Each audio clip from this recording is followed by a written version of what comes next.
Hello everyone, welcome back to our channel. Today we will practice to close test based on SSC Steno 2025 examination. इस Steno 2025 में पूछे गए आज दो cloze test में हम प्रैक्टिस करेंगे. So let's start. दो क्लोज टेस्ट हैं. इससे पहले आप इसको एक बार रीड कर लीजिए और ब्लैंक से काउंट करो, फिर हम आंसर्स डिस्कस करेंगे.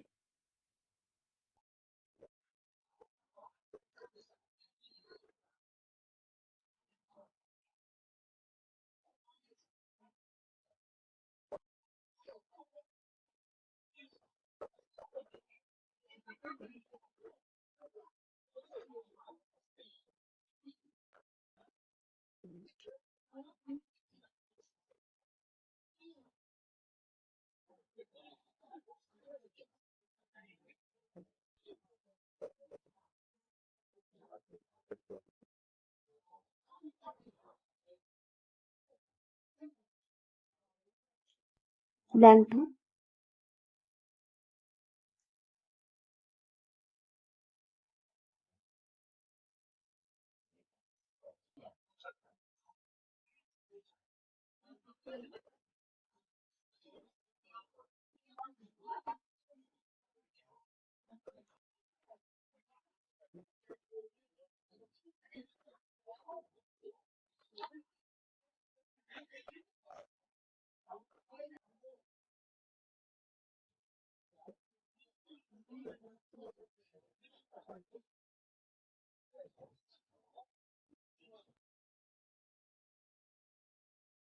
आगे का रीड कर लीजिए.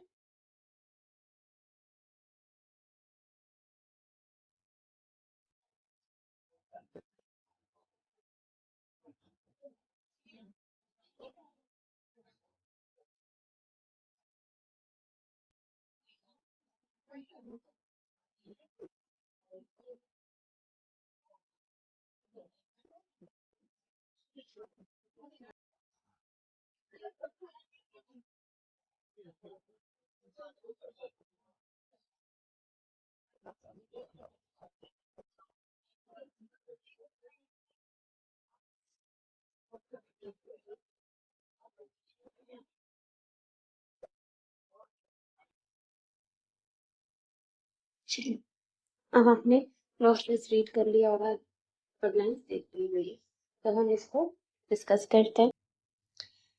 As artificial intelligence becomes more integrated into daily life, debates around its ethical use are growing louder. जैसे आर्टिफिशियल इंटेलिजेंस AI हमारी लाइफ से जुड़ता जा रहा है, हमारी डेली लाइफ की रोज जिंदगियों से जुड़ता जा रहा है, debates around its ethical use are growing louder.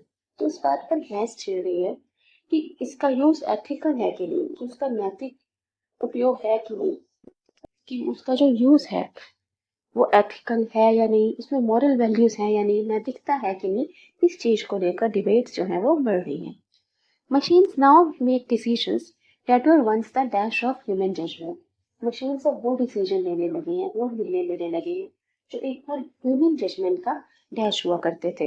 जो ह्यूमन बींग्स, इंसान जो डिसीजन लिया करते थे, वो मशीन्स लेने लगी हैं. फॉर रिकमेंडिंग मेडिकल ट्रीटमेंट्स की स्कैनिंग रेज्यूमेस, जैसे मेडिकल ट्रीटमेंट रिकमेंड करना है, किसी का क्या इलाज करना है और रिज्यूमेस की जांच करना, ये सब काम जो पहले ह्यूमन बींग किया करते थे, वो अब ये डिसीजन मशीन ले रही है. ठीक है. सो क्या आंसर होगा फर्स्ट ब्लैंक का? Machines now take decisions that were once the dash of human judgement. अब मशीन्स वो डिसीजन ले रही हैं जो पहले ह्यूमन जजमेंट का डैश हुआ करते हैं.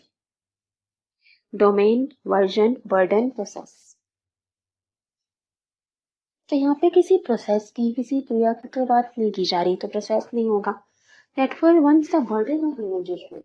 ये डिसीजन लेना कि क्या मेडिकल रिव्यू है, रिज्यूमे स्कैन करना, सब जो बताया है, कोई बर्डन नहीं था. ह्यूमन जजमेंट का एक काम हुआ करता था, तो वो डिसीजन लेते थे अपनी सिचुएशन से. बर्डन जैसी तो कोई बात नहीं कर रहे.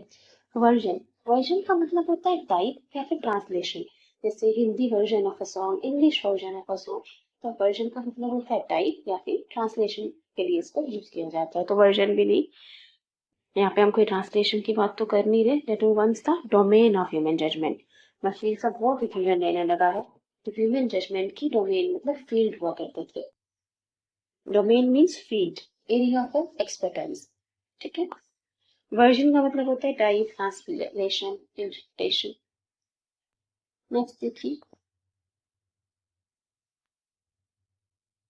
while AI offers speed and efficiency, अब AI काम जल्दी कर देता है, सही कर देता है।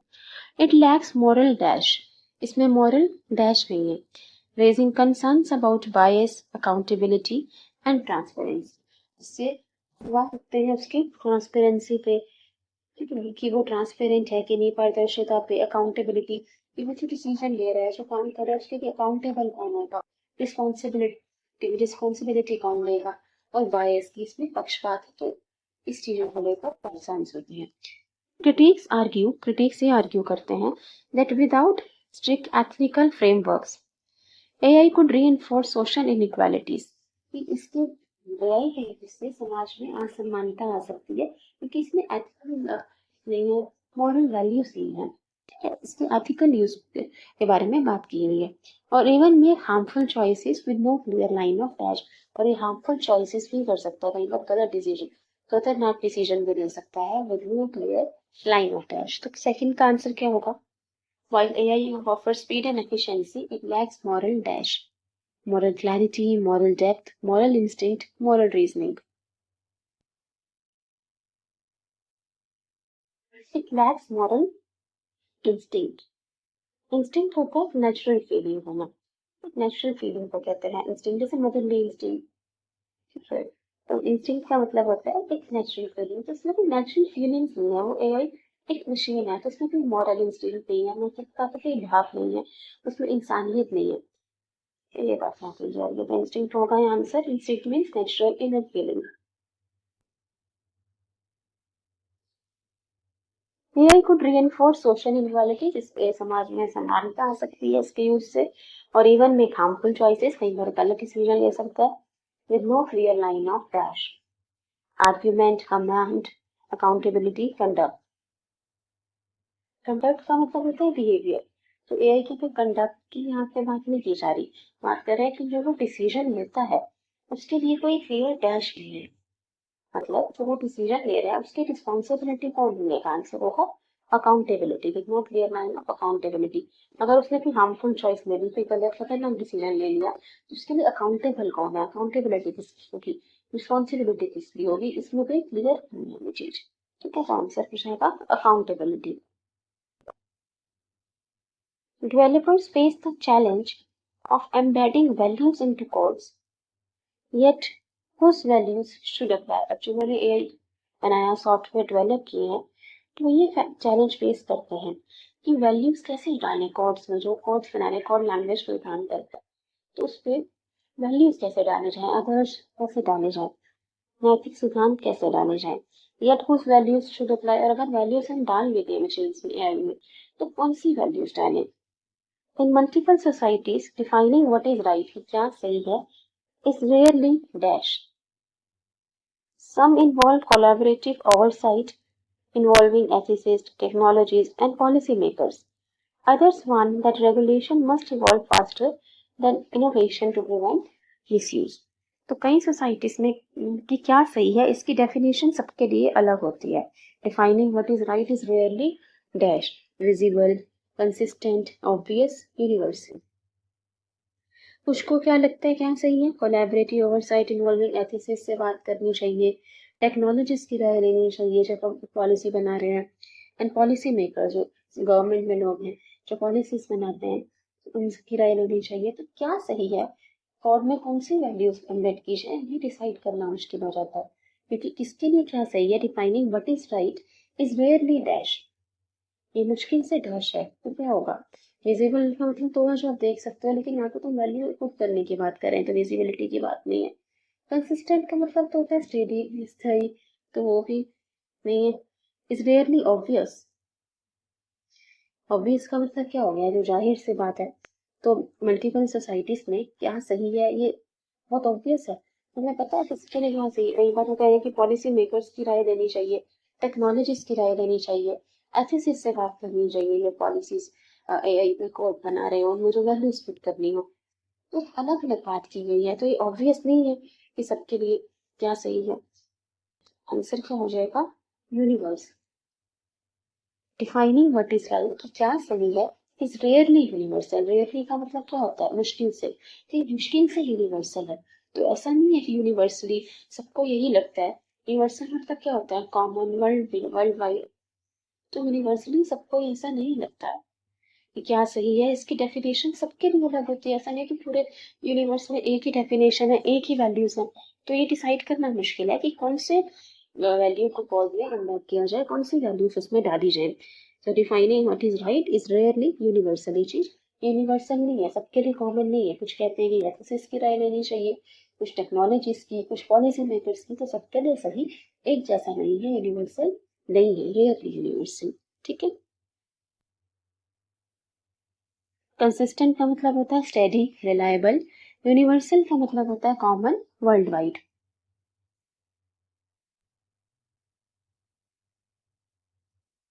Others want that regulation must evolve faster than innovation to prevent misuse। तो जब कुछ नया आता है, जब कुछ इनोवेशन होता है, कुछ नया बनता है, तो उससे पहले उसका रेगुलेशन बन जाना चाहिए, कानून बन जाना चाहिए, ताकि उसका मिसयूज ना हो, गलत उपयोग ना हो। ठीक है। In the race to build smarter system बनाने की जो ये रेस चल रही है, दोनों चल रही है, द रियल क्वेश्चन रिमेन्स, जो सवाल है, जो मुद्दा क्या है, can we create machines that are not just intelligent. क्या हम ऐसी मशीन बना सकते हैं जो सिर्फ इंटेलिजेंट ही नहीं है, बट ऑल्सो डैश, बल्कि डैश भी है, कंट्रोल्ड, ओबीडियंट, एथिकल, प्रोडक्टिव। देखो पूरे क्लस्टर्स में किस चीज की बात हो रही है, कौन से यूज की बात कर रहे थे हमें, आई है किस चीज की डिबेट्स हो रही है। बार बार देखो थोड़ा, हर जगह आपको कौन सा वर्ड दिख रहा है? एथिकल। एथिकल की बार बार बात की जा रही है, तो आंसर यहाँ पे होगा ethical. Can we create machine that are not just intelligent, वो सिर्फ इंटेलिजेंट ही नहीं पर एथिकल भी है, मतलब उसको मॉरल वैल्यूज भी है। एथिकल का मतलब क्या होता है? Morally right. तो नैतिकता भी है। सिर्फ ऐसी मशीन बनाना है सिर्फ इंटेलिजेंट तो है, साथ साथ में हमें मॉरल वैल्यूज भी हो, एथिकल। कौन सा एथिकल होगा? ठीक है।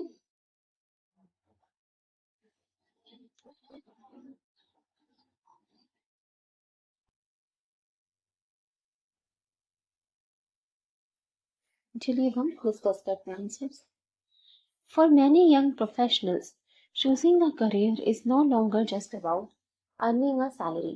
बहुत सारे प्रोफेशनल्स के लिए करियर चूज करने का मतलब सिर्फ सैलरी कमाना नहीं, पैसे कमाना नहीं होता।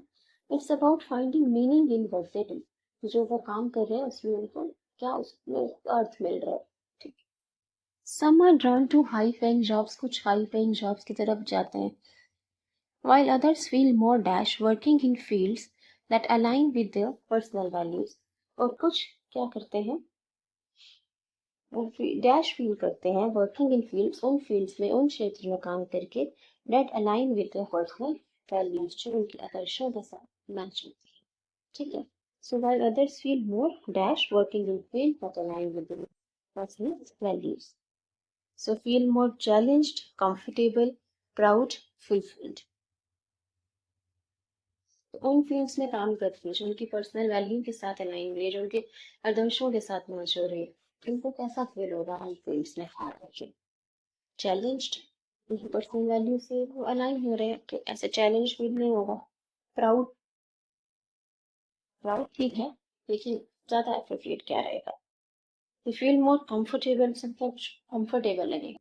They feel more comfortable working in fields that align with their personal values। ठीक है, ये comfortable feel होगा, लेकिन सबसे अच्छा आंसर क्या रहेगा यहाँ? फुलफिल्ड। फुलफिल्ड का मतलब होता है सेटिस्फाइड। सेटिस्फाइड तो जो उन फील्ड्स में काम करेंगे जो उनकी पर्सनल वैल्यूज के साथ, उनके आदर्शों के साथ मैच करते हैं, तो उनको फुलफिल्ड फील होगा, एक सेटिस्फेक्शन फील होगी कि उन्होंने अपने वैल्यूज पे कंप्रोमाइज नहीं किया। तो ये उनको एक फुलफिलमेंट देगा, सेटिस्फेक्शन देगा। तो आंसर हो जाएगा fulfilled. Fulfilled. They more feel more fulfilled working in fields that align with their personal values। ठीक है। आगे देखो। The growing divide between passion and paycheck has led to tough decisions for many. तो ये passion और पेशा में जो एक डिवाइड आता जा रहा है कि जो पैशन चूज करते हैं तो उनको उतना अच्छा पे स्केल नहीं मिलता, उतनी इतनी सैलरी नहीं मिलती। तो पैशन और पे चेक के बीच में जो एक डिफरेंस आ रहा है, जो एक डिवाइड आ रहा है, तो उसकी वजह से कई लोगों को डिसीजन ले मुश्किल हो गया, मतलब टफ डिसीजन कर, मैंने कुछ लोगों को हार्ड डिसीजन लेने पड़े हैं। While financial stability is important, financial stability एक अच्छा फेस के होना जरूरी होता है। इग्नोरिंग वंस ट्रू इंटरेस्ट, लेकिन अपने इंटरेस्ट को इग्नोर कर देना, अपने पैशन को जिसमें जो आपका इंटरेस्ट है, आपकी रुचि है, उसको इग्नोर कर देना, can lead to long term dash, इससे लॉन्ग टर्म डैश हो सकता है। Success, burnout, freedom, border. अगर आप अपने इंटरेस्ट को छोड़ते हो, अगर आप इसी रेफरेंस करके देखकर फाइनेंशियल स्टेबिलिटी को देखकर फिर करियर चूज करते हो, तो फाइनेंशियल स्टेबिलिटी इंपॉर्टेंट है, ठीक है, लेकिन इस वजह से लॉन्ग टर्म डैश हो सकता है। लॉन्ग टर्म सक्सेस कह सकता है, वो तो अपने इंटरेस्ट को बिल्कुल इग्नोर कर देता है, तो लॉन्ग टर्म में वो सक्सेस नहीं हो सकता, ठीक है। Can lead to long term freedom, तो अपने इंटरेस्ट को अपने पैशन पे छोड़ दिया तो फ्रीडम भी नहीं हो सकता। Can lead to long term boredom या बनाए, बोर्डम का मतलब वो बोर होना, कि बोर हो जाएगा क्योंकि जो कर रहा है उसमें उसको इंटरेस्ट नहीं है। और बर्नआउट का मतलब होता है एग्जॉस्शन, एग्जॉस्ट हो जाना, बहुत ज्यादा थक जाना, ठीक है, ऐसे बिल्कुल थका फील होता है ना, जैसे उसमें कहते हैं एग्जॉस्शन, बहुत ज्यादा थक जाना, ठीक है। तो जैसे जो काम वो कर रहा है उसमें इंटरेस्ट नहीं है, जैसे आपको किसी लेक्चर में इंटरेस्ट नहीं होता, किसी सब्जेक्ट में, उसके लगातार लेक्चर्स हो तो एग्जॉस्टेड फील होता है, हाँ, बिल्कुल थका हुआ, बिल्कुल मन नहीं करता कुछ करने का। सो आंसर हो जाएगा burnout. Ignoring one's true interest can lead to long term burnouts, कि उसको बहुत ज्यादा थकावट होगी, एग्जॉस्शन होगा, क्योंकि वो जो फील्ड में काम कर रहा है सिर्फ से इंटरेस्ट नहीं है।